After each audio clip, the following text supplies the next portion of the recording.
So hello and welcome back to my channel. Today is going to be a bit of a different one today. Well, I say different.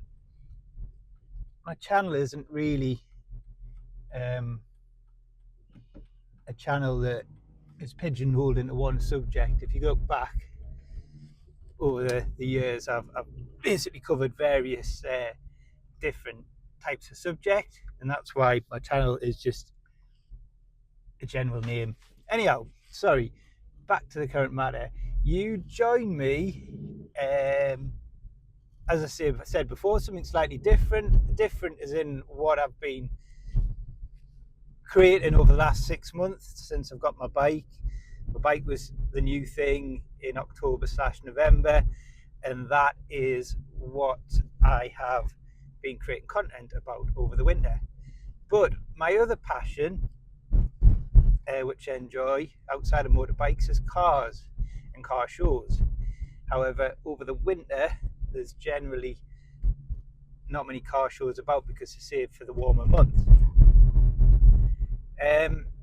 So where I'm off to tonight is the North East Restoration Club kind of monthly meet that they do. I think it's the first Wednesday of the month, every month over the summer. So the Restoration Club, the North East Restoration Club, is a club that I am part of, and it's linked to the current car I'm driving now, my 2003 poverty spec Astra Club. So I'll backtrack a bit to kind of get from where I have been to where I am now. So basically, before my motorbike, I had a Mondeo ST220, quite an exclusive, rare, old school Mondeo. It was a 2005, and I bought that just as we came out of lockdown. So prior to 2019, I was working and still am working in Newcastle city centre, and the main reason I needed a car before that was to get to work. But with working in the centre of town, I used to get the metro or the bus, so I kind of didn't need a car. So I gave up having a car, and we just had the one car we shared in the family, which was fine. But in 2019, we had a little girl, and for the first year of having her, Daisy, it was fine because my wife was on maternity leave. So, I was still working I was still working in town, currently still are. So nothing really changed, i.e. transportation needs. The family car, one car did us fine. But then we went into lockdown. We came out of lockdown. The little one started nursery.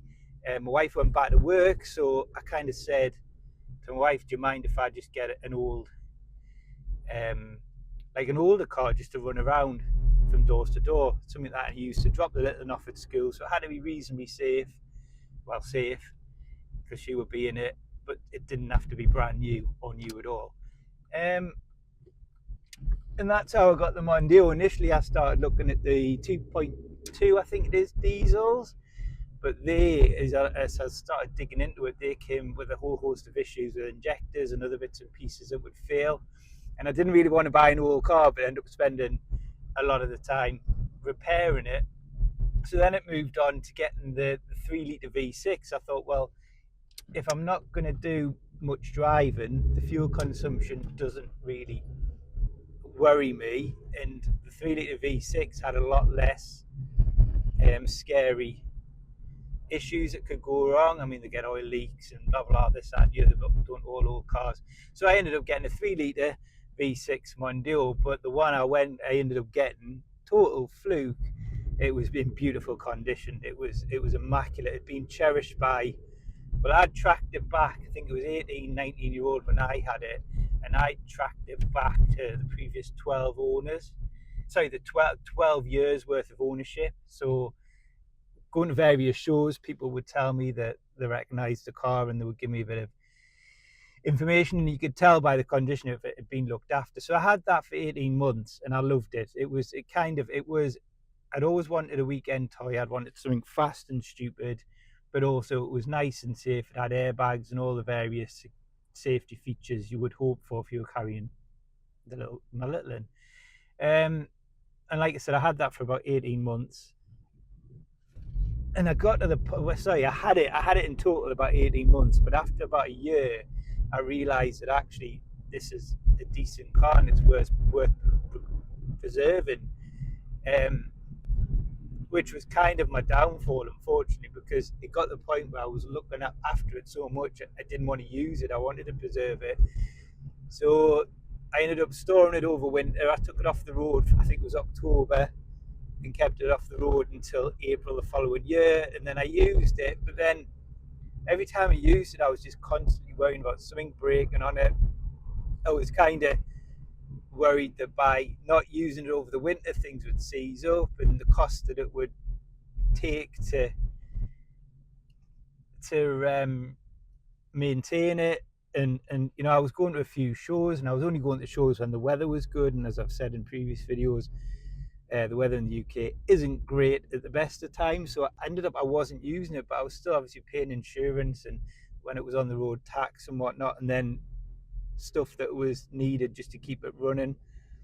And it became more of a stress too, as I was putting a car cover on it overnight when it was out of storage, and and it was just becoming a bit of a stress. And then I'd kind of played with the idea of selling it, and I thought, well, if I put it up for good money, I'll get the money back I've spent on it plus what I've spent to maintain it. And I got a good offer and I sold it, and that's how it came to me getting the motorbike. I sold the Mondeo, which then funded the motorbike, and then that sits in the garage all year round. I can use it when I want to use it, and then it just goes in the garage. There's nothing worrying about storage and whatnot. And when you've paid the 25 quid for the insurance a year, that's forgotten about. Where the Mondeo was, I think it was 40, 38, 40 pound a month insurance, and it was going to start going up. So so I got rid of the Mondeo, but in between, it's a long story, which I'm kind of coming back to. But when I started putting the Mondeo in storage over winter, I needed just a little runaround, a second runaround. It took a bit of convincing to get my wife's head around why I needed a second runaround. But I needed a second runaround to use over the winter, and then when I did need to use a car when the weather wasn't great, I could use this second runaround when I didn't want to use the Mondeo. But like I say, it started getting very complicated, very expensive. But I did get this second runaround, and the runaround is the Astra that I'm in now. And it came around very impulsive. I am quite an impulsive person. When I get something in my head, I action it. But the guy that I follow on YouTube, he's a car mechanic, and he posts videos about his daily life and what he works on and this, that, and the other. And he'd posted pictures of the Astra I'm in now, basically saying, would anyone take it, as in would buy it off us, because it was a 19-20-year-old car, which would probably just end up getting scrapped. The cats in these are worth 350 quid, or the were scrap value alone. So he'd worked on this car for pretty much all of its life, from it being 3-year-old, and literally the book of history that come with it and the work it had done, it would just be such a shame to have scrapped it. So he'd kind of put a plea out saying, look, I really need to move this car on, but I don't want it scrapped. And I said to him, look, but it had a running problem. Every time it was getting up to temperature, it would go into limp mode, or various lights on the dash would come on. And he thought it was just a camera crankshaft sensor. So I said to him, look, I'll take it and I'll try and get it back on the road. But obviously, if it was a major problem, it would just have to be scrapped. And I thought, well, for what I paid for it versus what I could get scrap money, if it didn't work out, then I should be able to get the majority of my money back. I would lose out, but then, I've got friends who go out at a weekend, they'll spend £100 on booze and have nothing but a hangover to show for it, where I thought, well, I'll have a go at fixing this. If I kind of get it fixed, I've kind of learned a bit of mechanics, and it's entertained us. You let me through, of course, you know. But as it turned out, I got the car home, and every time it got warmed up, I used it to work a couple of times. Um, it would go in a limp mode, but it was really dangerous limp mode. Like literally, you had no power. So I was like, I kind of drive around this with a little, and you know, you had literally, if it went into limp mode, and it would, you couldn't predict it. It would, some days it would be fine, others it would go randomly. I thought, you know, if you're pulling out for the junction that goes into limp mode, and I've got a little in the car and myself, it's just dangerous. So I set off, tried to change the camshaft sensor first. It was about 12 quid. Didn't make a difference. So then I thought, all right, I'll change the crankshaft sensor too, to the top of the engine, the bottom of the engine. It didn't stop the problem I had, but every time I changed the sensor when the car wasn't in limp mode, it felt a little better. I then changed the temperature sensor, and again, the car ran at a better temperature after I'd done that, but still it was going into this limp mode. And I had read somewhere that because of the ECU being bolted onto the side of the block, over time, they just get hot and they break down inside, and when they heat up, that's when they break down, and it creates all these problems. I'd even changed the jar valve, and again, that helped with the response, and it felt a bit more lively, but ultimately it didn't fix the issue of going into limp mode. So I'd read and read and read about getting the ECU done, and I was getting quotes of like £1,000 to make a clone one, and this, that, and the other, and blah blah. And I said I couldn't justify spending that. So I'd only spent about 150 quid on the car on different sensors and bits and pieces. I cannot spend £1,000 on a car that's not even worth that. But then I was flicking around eBay, and I'd come across, because the thing is, the ECU is plumbed to the immobilizer. So when you change ECU, you've got to change the immobilizer and the chip and the key too. And I came across, I think it was 90 quid for this ECU off an identical model, manual, air conditioned model. And I thought, right, dear God, some drivers today, honestly. Yeah, do you know what? This is another subject. I just don't know where people get away with thinking they can drive the way they drive. That might be dangerous. Anyhow, that's another subject. So bought this ECU off eBay. The guy had assured us it was fully working when he took it out of the car. This, that, and the other. So I thought, right, this is my last attempt to fix the running issue. And I was really nervous about doing it because it obviously was taking the brain of the car out. There could have been so many other bits and pieces that changing this ECU would affect. Also, I was going to have to strip down the steering column and take the immobilizer out, and I was worried in case the immobilizer might not be paired correctly with the ECU. Do you know, I've got two bikes behind it. I've got one just going past, and one a year ago I wouldn't have even noticed them. Now I'm probably looking at them and seeing what's what. I'm doing 60 now, so what's this behind? It looks like a small bike. Yeah, no, that's a big one.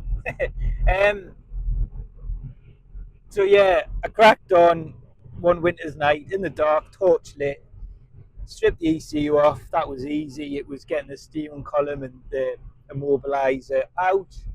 Took the old ones out, put the new ECU in, new immobilizer in.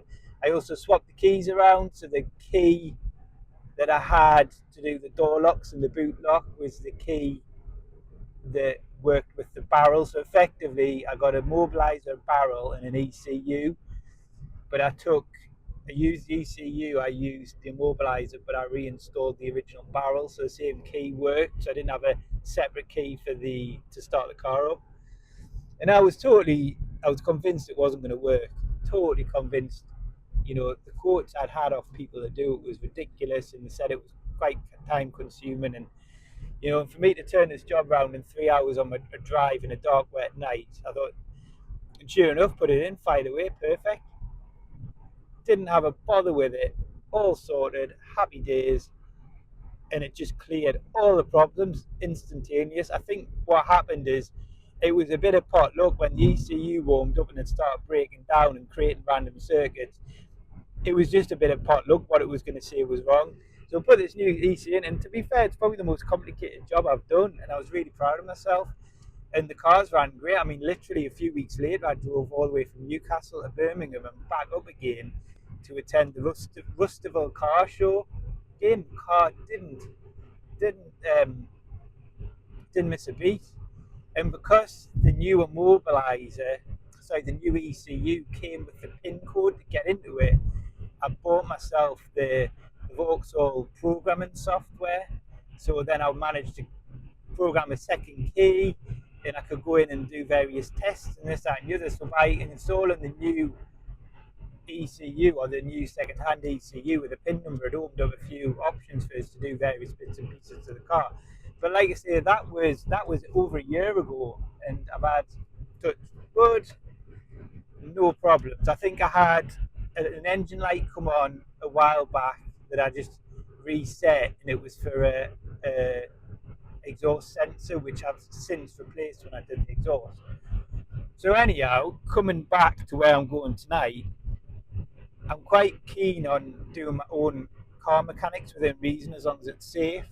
And my wife's car is now a 61 plate Focus, so that's still quite hands-on. You can still do quite a bit to it. But I found, especially over the winter, doing it outside or on the drive, our drive is very slanted.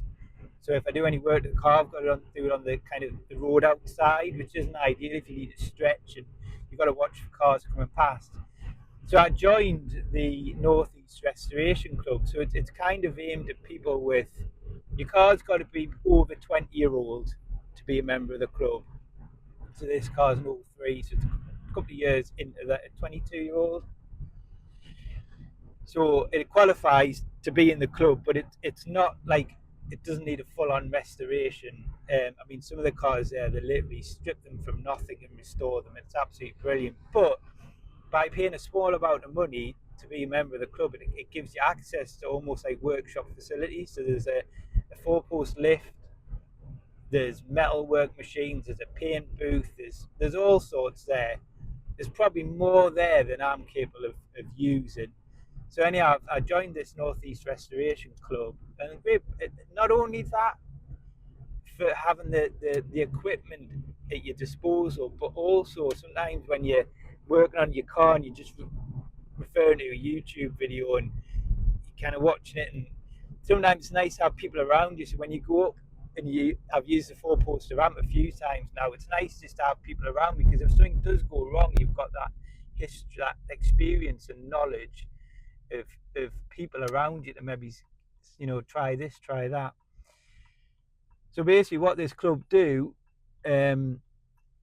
once a month in the summer, they have like an open night, which is where I'm off to tonight. So it's an opportunity. They've got a lovely field behind the kind of unit where they basically let people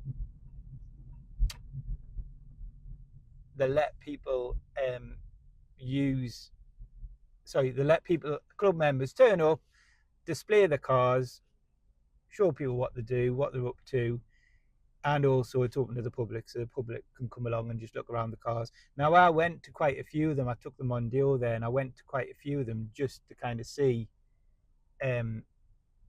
what cars were there, because I've kind of got a bit of a soft spot for all the cars now.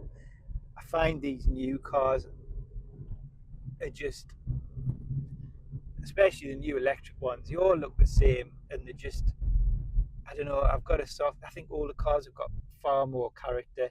So it's really nice going to have a look at these cars that the members have got, and also the cars that turn up to with the people in them to go and look at the members' cars. They bring interest in all the cars, and bikes too, to be honest with you. But there's a couple of older bikes and cars I've spotted, as with this one here, it's old Jag here, old 59 plate. So I just enjoy these nights, and this is where I'm off to tonight. I'm going to go to the car club, stick my car in the field, get a burger, have a wander around the cars that are on display, and just appreciate the cars and the old technology, but not only that, the what people have done in the time. I know what it is. The wetlands, which is in the industrial estate opposite the car club, have a meet on a Wednesday night at 6 o'clock. That's where all these bikes will be going to, which is another place I intend to go to one Wednesday night on my bike, but I just haven't built up the confidence to kind of motorbike into a car park full of experienced riders and string up a conversation with a random person. I'm building myself up to that one. But yes, so yes, these bikes are all going to the wetlands. I have a meet on a Wednesday and a Sunday. I might do a video on that at some point, but I'll probably go along just as me, chat to a few people first before I start getting the camera out and filming. But yes, I'm off to the Northeast Restoration Club meet. It's a bit of a social. I'm about 2 or 3 minutes away from there now. What I'll probably do is do some recordings of the various cars that are on offer to see, and just do a montage after this. But yeah, as I was saying, as I've got a bit older, and I'm mid-40s now, I'm really starting to get an appreciation for not the older cars as such, but cars that were from my era, the sort of cars that you were in when you were a kid, Mark 1 Mondeos and like this. I mean, this Astra's nothing special. If it was a GSI or SRI, it would have another 4 or 5 grand on the price tag. This is just your Billy Basic club, but I actually like it because it's very underrated. And the amount of times I go to shows with this, and people come and chat to us and they say, I remember my mum and dad had one of these. We used to go on holiday in one of these. And it's not everyone had the SRIs and the GSIs back in the day. You know, there's a place for these clubs, and to be honest with you, they're really, because they're not full of tech, they're a lot easier to work on. Yeah, there's loads of motorbikes heading that way. I need to go. So I don't feel embarrassed with my club. I used to, but now I don't. And it's like, it's got a place, and if anything, the clubs are probably more rarer because they've all been scrapped, and all the SRIs and the GSIs have been preserved. So yeah, I'm getting a real soft spot for old cars. I like these newer ones really don't interest us these days. So I'm looking forward to seeing what's around. I know they have a good selection from kind of 50s, 60s, even older, 70s, 80s, and it's kind of the 80s and 90s that I like looking at. So I'm quite looking forward. The sun's out. There's a burger van in attendance. I haven't had my tea yet because I've been working all day. So I think I will get a burger, have a wander around, chat to a few people, and take it from there. So my video, we indicate when we're going around the roundabout. People seem to just indicate at the point that they make the manoeuvre these days. Don't give people the opportunity to kind of plan the movements. This is one thing I like about bikes, because you don't get involved in the hustle and bustle of traffic. You can just get out of the way of it all. I'm actually getting to the point where driving to work in rush hour is a chew. I always used to love driving, and now, I mean, tomorrow I'm taking my bike into work because it's so much easier. You go through the bus lanes, and you're straight in work. Anyhow, we're there now, so I'm going to pop onto the field, and I'll speak to you later. Bye.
Well, that was super duper.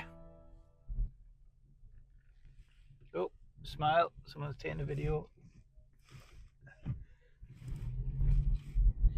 Right, well that was really good. First show of the season. And I got some nice kind of comments and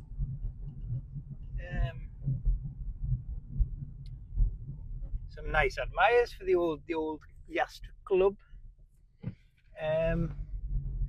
So yeah, it's quite good. A good show. There was about 65 cars there, all different ages, all different themes. I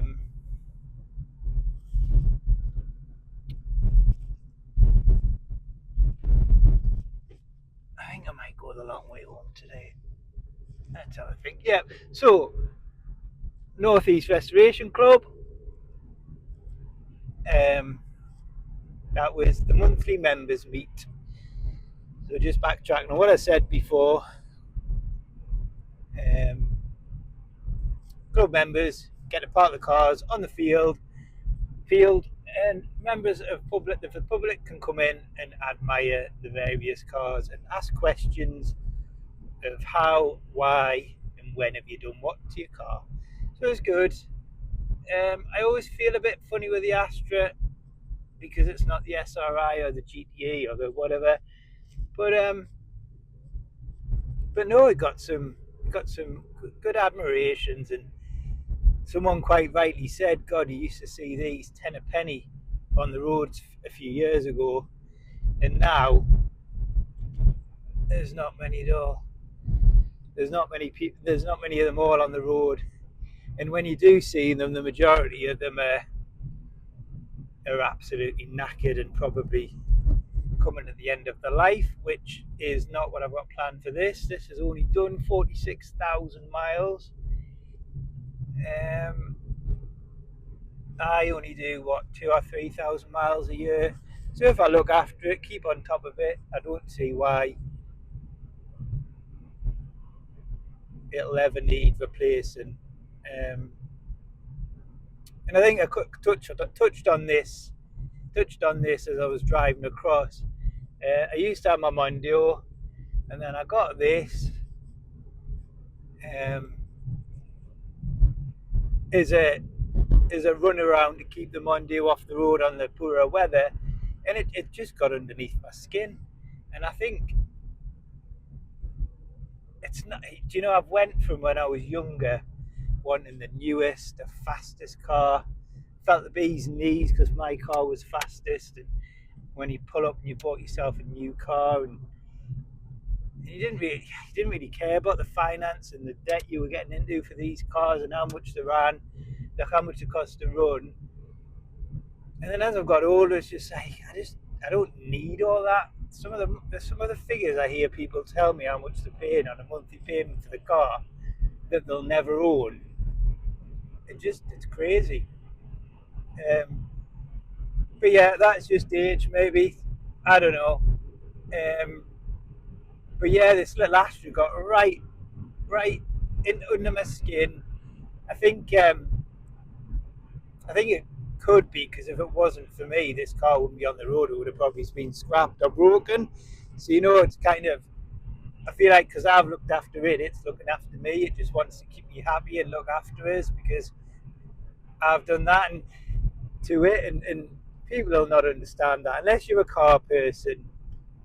You kind of don't get it, and maybe that's what went wrong with the Mondeo. It didn't get underneath my skin. It was everything I wanted in a weekend car, but maybe it wasn't. Maybe I wanted something that I could get in and drive and enjoy it and not be too worried about wear and tear and costs. Where this little Astra, it's just parts are cheap as chips. It's easy to do work on it.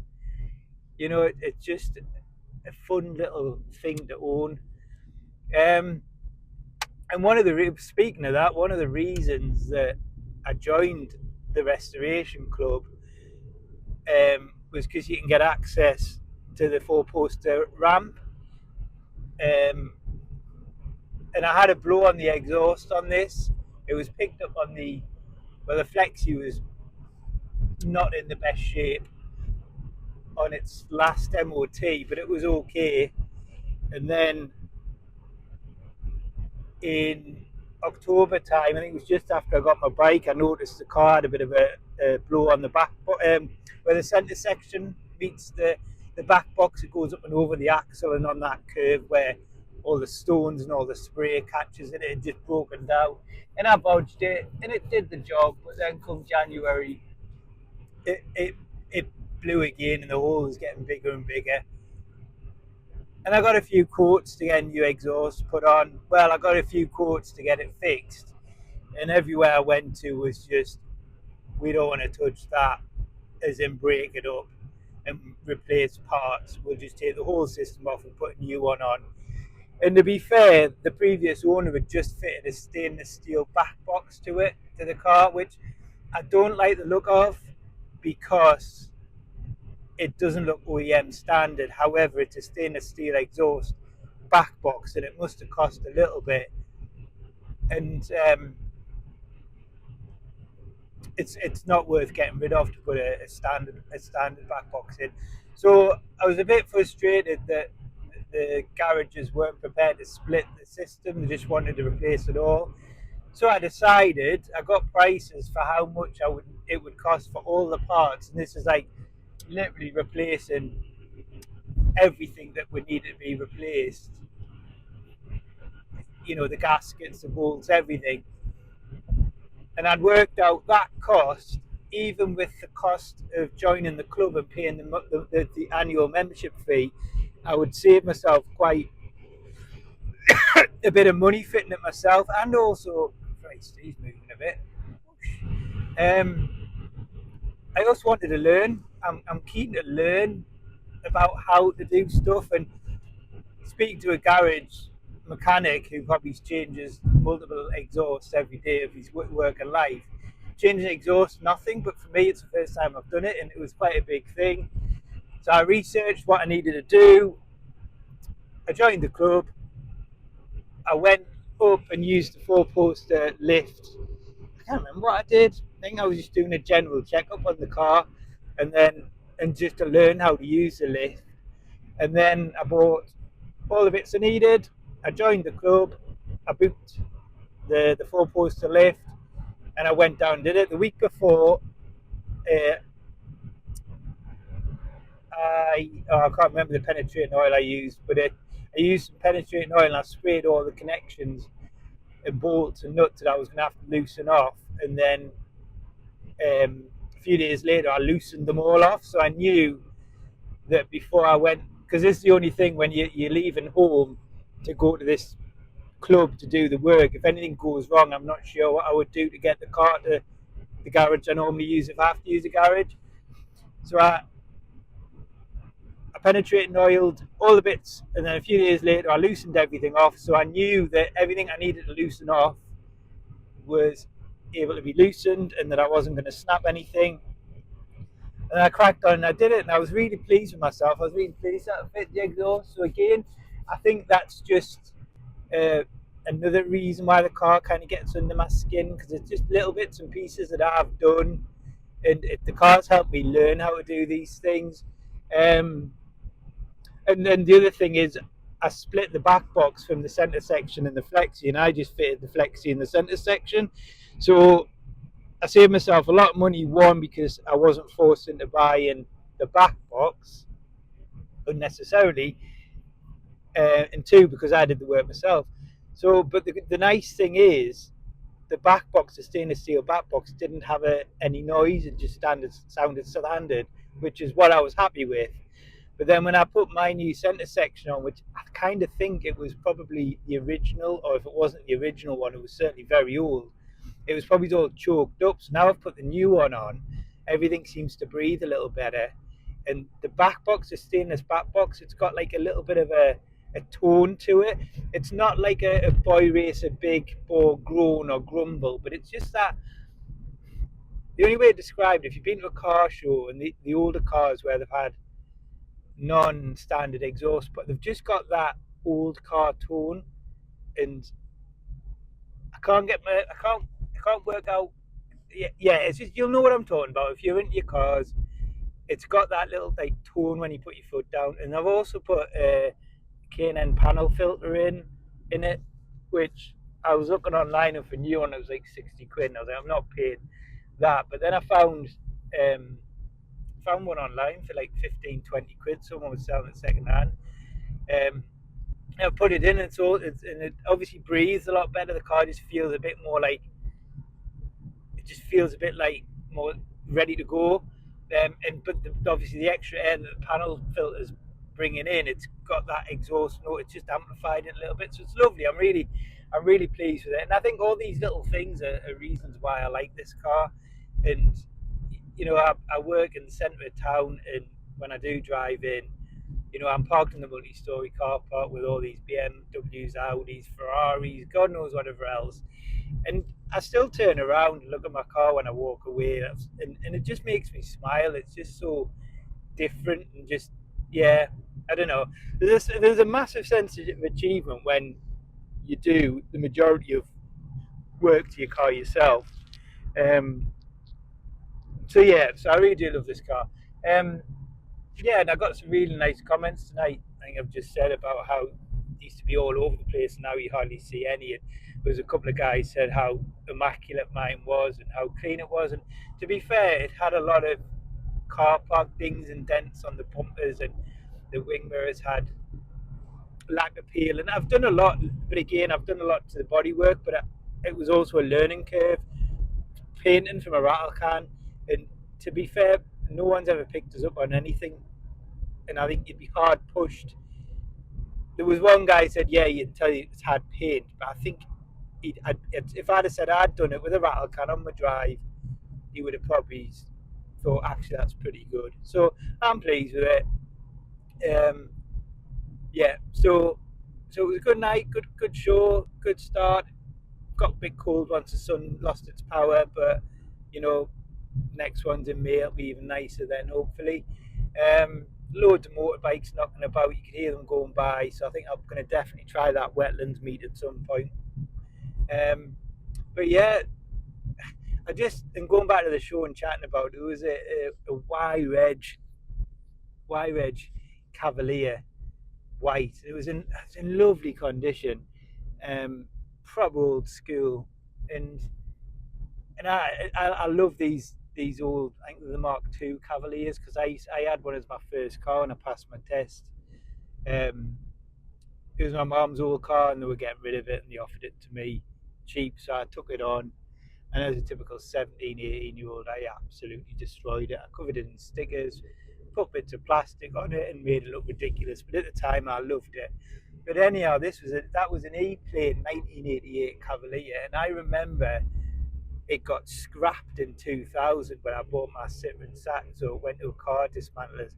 And I just think that was 25 years ago, and this Cavalier is still on the road. And I just remember mine had holes in the sills, it was falling to bits, and I just think, wow, how much work has it taken to keep that car on the road?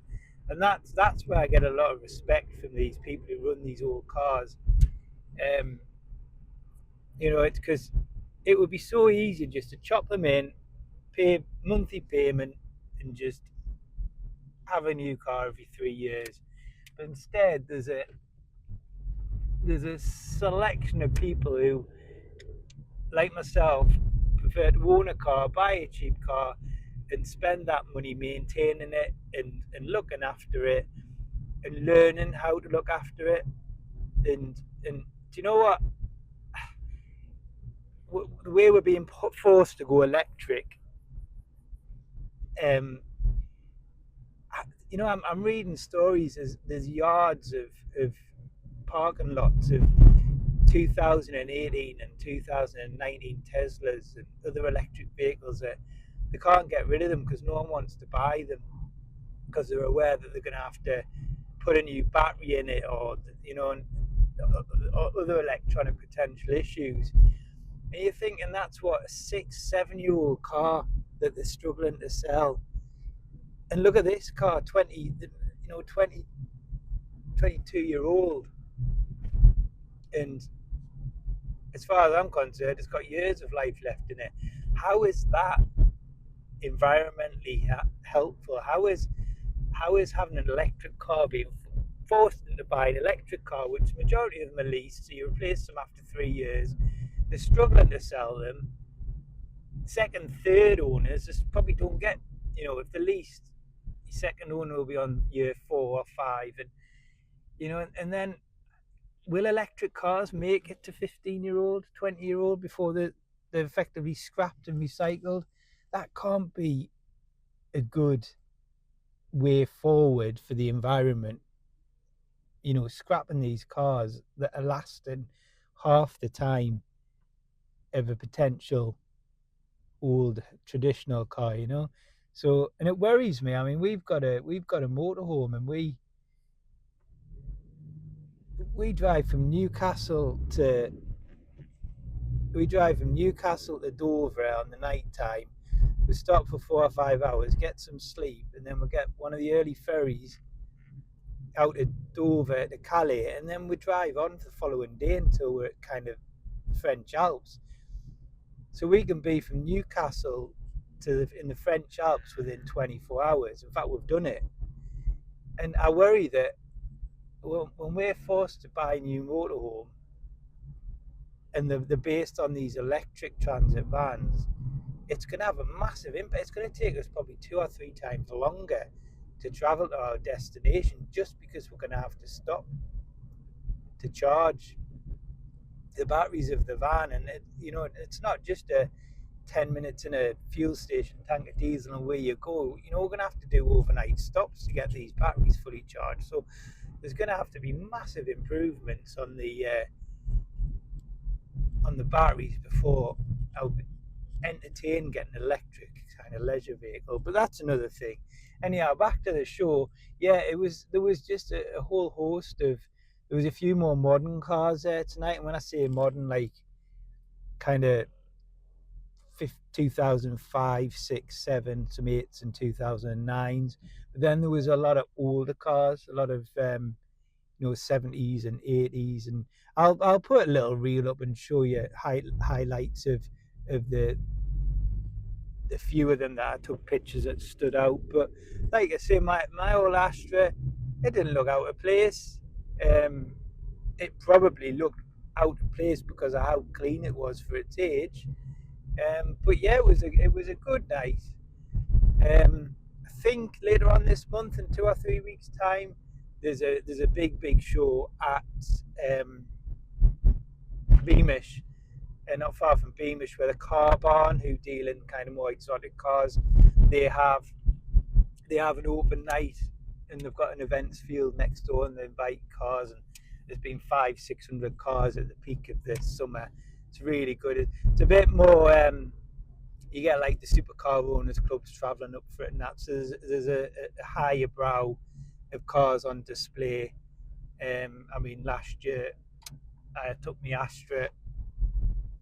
Can't remember why I took my Astra. I think I'd been at work and whatever reason, and I did hear some sarky comments off some young lads saying why is that scrapper here? But then I would have probably said that if I was their age, looking back. And again, it's just your different age categories, different cars appeal, and they were the ones that were drooling over the Lamborghinis in the Instagram era, So I kind of don't get offended by that, because the people that I appeal to kind of appreciate what I've got, and I'm the same. I appreciate the older cars. Someone was in a 1.1 Fiesta bonus last year, and I thought it was absolutely great. And it could have been parked next to a Ferrari or a Lamborghini, and I would have probably looked at the Fiesta and paid more attention to it because of the appreciation I've got for how hard that owner's worked to keep that car on the road.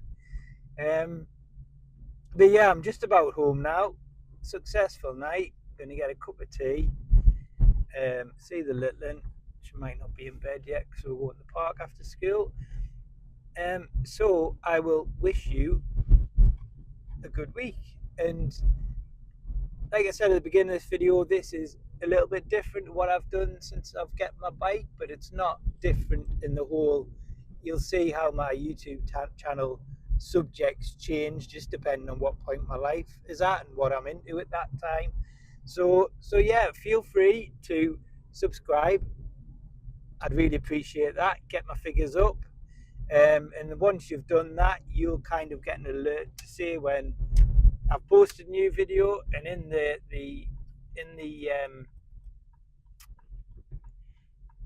in the title it'll be very, very clear whether it's what the subject is. So I totally appreciate if you're here to listen about my biking videos and you're not bothered about my Astra. Completely get that.